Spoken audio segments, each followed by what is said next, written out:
Ready ready বলো তাড়াতাড়ি। Little magazine আগে আমরা দেখেছি নতুন যারা লেখক তারা এর আগে এত সুযোগ পেত না, যোগও পাচ্ছে, তারা লিখছেন। কেমন না, লিটল ম্যাগাজিন মেলা আমাদের পশ্চিমবঙ্গ সরকারের তথ্য সংস্কৃতি দপ্তরের এটা একটা খুবই উজ্জ্বল একটা সিগনেচার। এখানে সারা পশ্চিমবঙ্গ থেকে প্রচুর তরুণ লেখক লেখিকা এখানে আসেন।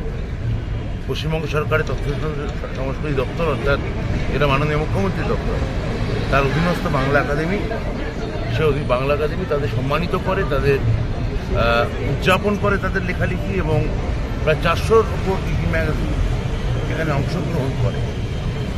তো এটা একটা খুবই অভিনব ব্যাপার, এবং আমার মনে হয় যে আজকে যেভাবে পুরো অনুষ্ঠানটা সম্পাদিত হলো, শীর্ষেন্দু মুখোপাধ্যায়ের মতো সাহিত্যিকের সামনে, বাবুল বাসার, সুবোধ সরকার, শ্রীজাত বন্দ্যোপাধ্যায়, প্রচ্ছেদ গুপ্ত, এদের সবাই, আরও অনেকে সংযুক্তা বন্দ্যোপাধ্যায়, এদের সবাইকে নিয়ে যেভাবে এই অনুষ্ঠানটা আজকে হলো, এটা আমার মনে হয় যে এটা একটা খুবই তাৎপর্যপূর্ণ। তরুণ লেখক, তরুণ লেখিকা বা যারা নতুন লিখছে তাদেরকে আরও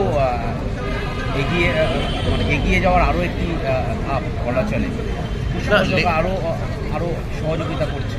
পশ্চিমবঙ্গ সরকার সবসময় লেখক লেখিকাদের সঙ্গে আছে।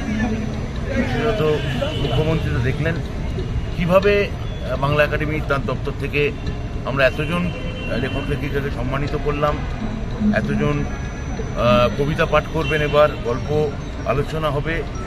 এই 12 তারিখ অব্দি এটা এখানে একটা প্রায় কার্নিভালের চেহারা নেই, যে কার্নিভাল বাখতিন বলেছিলেন, মিকাইল বাখতিন, যে উপন্যাসে আছে, আমরা উপন্যাস থেকে বাস্তবে কার্নিভালকে নিয়ে এসেছি।